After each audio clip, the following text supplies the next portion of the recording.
Most breaches are caused by exploiting oversights in basic cybersecurity fundamentals, but complex hybrid multi-cloud infrastructures make cybersecurity hygiene challenging. Red Seal can help. It shows you what's on your network, how it's connected, and the associated risk across public cloud, private cloud, and physical environments. With Red Seal, you'll get control of your cybersecurity fundamentals so you can protect your organization from the inevitable attack vectors and reduce your cyber risk. For more information, visit securityweekly.com/Red Seal. Welcome back to Business Security Weekly. I am your host, Matt Alderman, joined by Paul Asadorian. We are looking for high-quality guest suggestions for our Enterprise Security Weekly podcast to fill our upcoming recording schedule.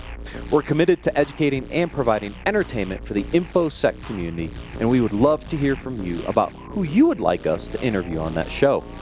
Please submit your suggestions by visiting securityweekly.com/guests and submit the form. We do review those often, and since we are looking for some folks later this quarter, we'll be reviewing the Enterprise Security Weekly ones more often. Also, join Qualys for VMDR Live on April 21st at 2 p.m. Eastern for a live demonstration of a game-changing vulnerability management detection and response offering, a unified solution that integrates vulnerability management, threat prioritization, and patching in a single app. Register at securityweekly.com/VMDR 2020. All right. Sometimes I do an interview with the Security Money segment. I didn't do an interview this time. We'll get into some articles.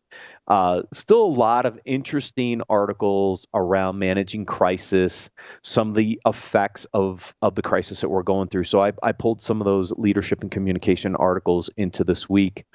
The first one, Paul, I brought in was the 3 stages of adapting to a crisis, which I thought was interesting because it kind of walks us through kind of the different stages that we're going through right now in a pretty succinct way, I thought. And I thought was interesting because what we're coming through right now is this, we're addressing these new challenges, but I think the stage we're going to go to next is what's the new normal and what do we have to do under the new normal? And this will tie into my second article when we think about preparing ourselves to actually come out of this crisis maybe in the next month or so.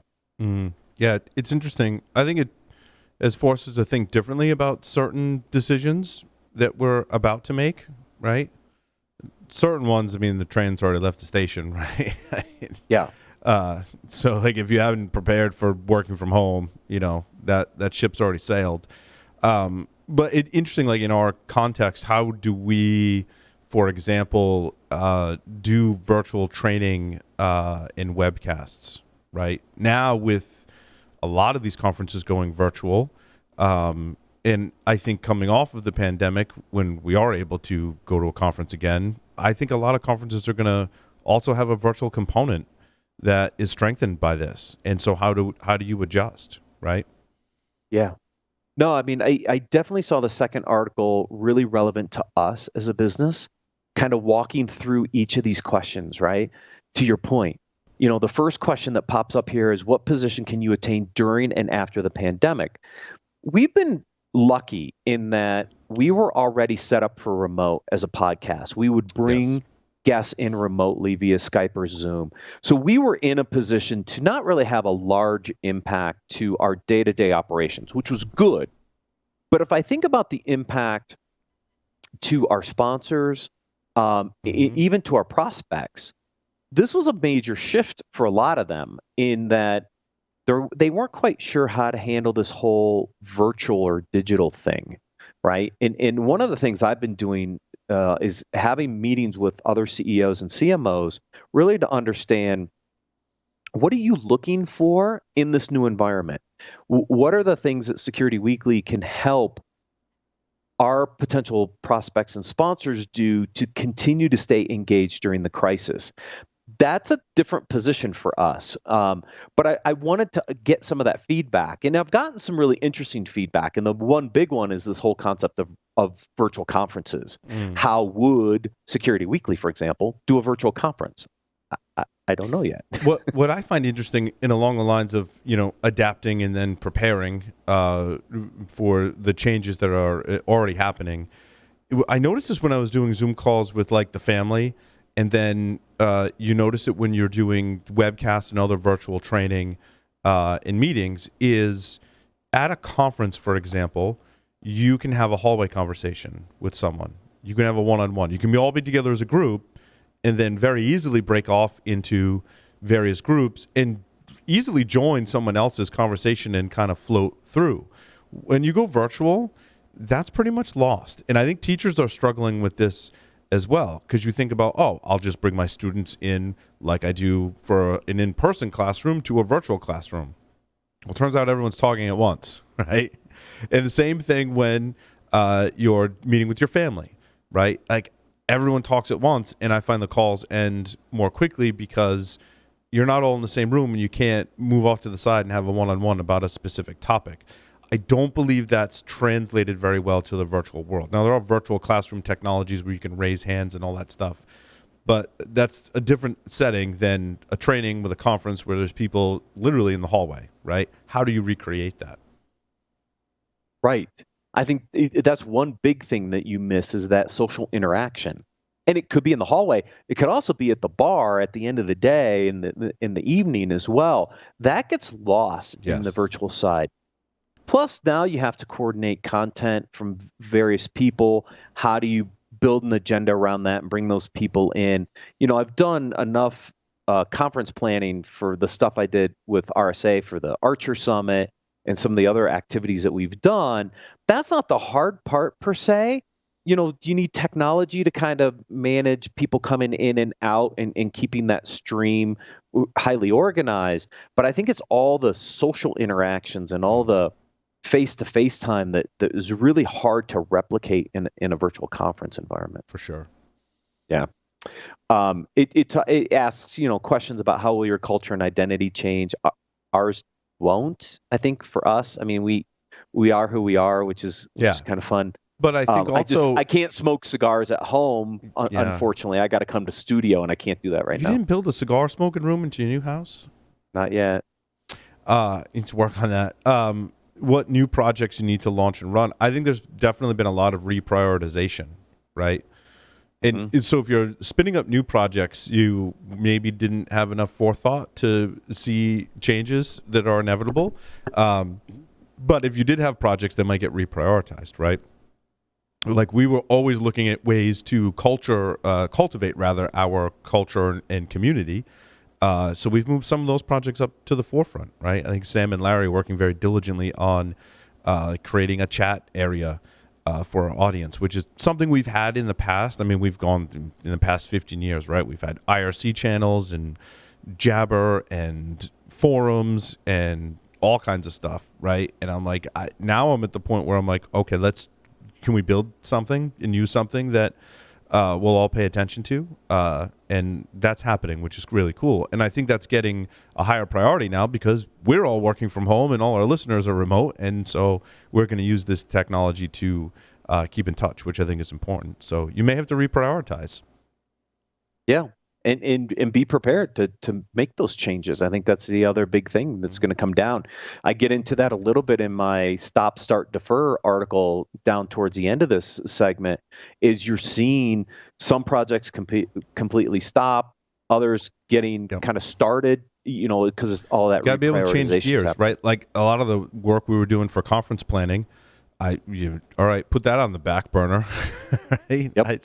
There's a lot of design that goes into our remote setups, and we were diligently working on this right before that, and then now that's on the back burner. Yeah. Gartner did a survey, and it says 3 in 4 CFOs are pushing for permanent remote staffing following the shutdown. And in the summary, it says it will move at least 5% of their previously on-site workforce to permanently remote positions. That's interesting. Yeah. I'm surprised it's not a higher number of people that will be working. Well, that's why it says at least 5%. Yeah. I was trying to dig in a little deeper and see if I could kind of get a range of what that workforce shift was going to be. I didn't find it in here yet. but I said, but it is interesting is that when you think about the impact this may have in different industries, we talked a little bit about this on the previous segment, real estate, WeWorks, et cetera, could see some impacts from this if people are working permanently remotely.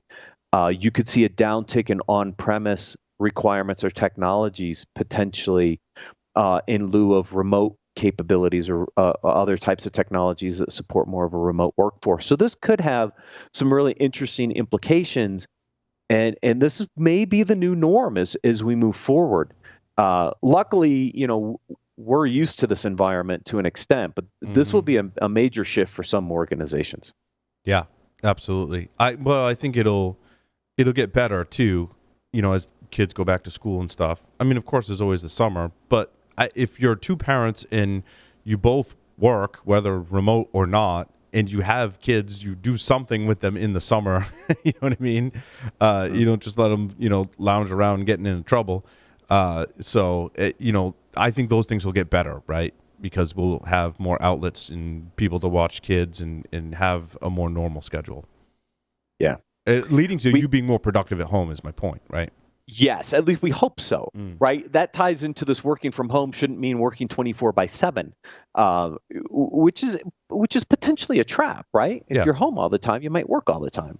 And again, you have to balance, you kind of work-life balance in this remote setting, because productivity doesn't necessarily go up. It could actually go down sometimes, right? If you work excessive hours, you could have more mistakes, get kind of burn out faster. So it could have a negative impact if you're not balancing that correctly at home. It is a big challenge, I think, for people, especially people that aren't used to it. Yeah, and I think they will get used to it, and I think we're going to see a huge uptick in work from home. It's my prediction anyway. Yeah, well, we hope so. There's some guidance in this article, talks about publishing the team schedules so that everybody knows when they're working. That's great when you have a large, in this particular case, a large workforce remote. And they could also be in different time zones. Like I'm in Colorado, I'm 2 hours behind, but I still try to get online and work an East Coast schedule. I just happen to tend to go a little past the East Coast schedule on the back end of that day. But, I know when you guys are in the office, so, I want to try to align to that schedule. So publishing schedules help, modeling normal working hours will help. Just some interesting tips in here, I think, for people to really look at when it comes to remote work, because it is really easy to just sit in your office all day and just stay on the computer. Yeah. Yeah, you have to have some structure and discipline. Yeah. Definitely. The other big impact, obviously, in this environment is spending. There's a really interesting article in here about kind of the spending shifts and trends that are happening. And as you can imagine, SaaS, cloud, stuff that supports remote easily is where you're seeing spending in the short term. So a lot of projects were stopped or deferred. And newer projects that were enabling software as a service or other cloud capabilities, obviously coming in to support this workforce environment. It'll have some interesting, I think, downstream effects in earnings as we get through Q2 into Q3 and we kind of get back to some level of normalcy. But I'd like to see what happens Q3 and beyond. How much of that shift is permanent versus temporary? Agreed. Yeah. Yeah. Those are all my articles, I think, for this week, Paul. It was a pretty short week. I build a culture that aligns with people's values.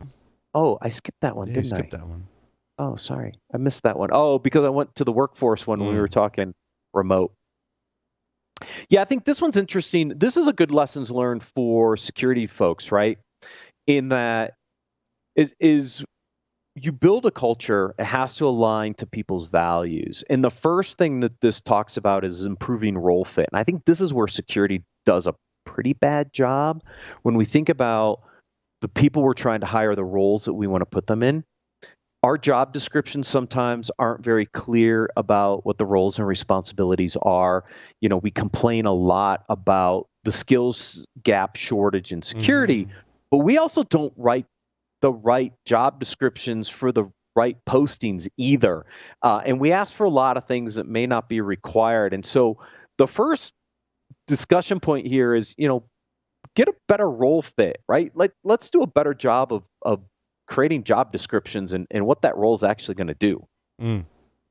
Yeah, no, I agree. I think a lot of the focus is on the skills gap, but there also needs to be focus on, is the job that person's going to do actually that job, or is it something different? And when does that become apparent? Should be in the job description. That should be accurate. Is in the interview process. Once they start and they're a month in, that's way too late. And that's where you see, a lot of churn. And that, there's always going to be a percentage of that, but I think we can get ahead of it by accurately scoping the roles and responsibilities for each person, which is what this article is talking about. Exactly. In the last one, I'll talk about the second one in a minute, but it's connecting those roles to purpose, right? As humans, we have this kind of values belief system. We want to provide value. We want to have purpose in life. And if the roles aren't aligned appropriately, and they don't have this purpose connected to them, people will leave. I mean, if you want to watch turnover faster than anything else, I think in an organization, is not give your employees purpose in their jobs, because they'll go find it somewhere else, and that means they're probably going to leave. And I think in larger companies, that's certainly where it leans. In smaller companies, it's usually the opposite. There are some things that were like, other duties as necessary that take a more prominent role in your job responsibilities that you could make people leave, right? That certainly happened to me in my career. You get into a job and you're like, this isn't, like, I signed up for maybe 30 or 40% of this, but like the other part is not what I signed up for, right? The percentages could be off as well. And that's a good way to create turnover in your organization as well. Yeah, I think the hard one for organizations right now is actually number 2, and that is creating connections in the workplace. Because again, as humans, we want to be able to connect with other people, have that social interaction, have similar values and beliefs, and that creates a very positive culture. I think that challenge right now in the environment we're in, creating those connections in the workplace are very, very difficult, right, during this period, because you can do it kind of through Zoom and Skype we're doing now, but it's not the same as being together. And I think that's the really hard one in this article to be able to focus on right now. Agreed. Yeah. All right. That now wraps it all up. Sweet. Thank you, Paul, for joining me today. Thank you for joining us, and we'll see you next week on Business Security Weekly.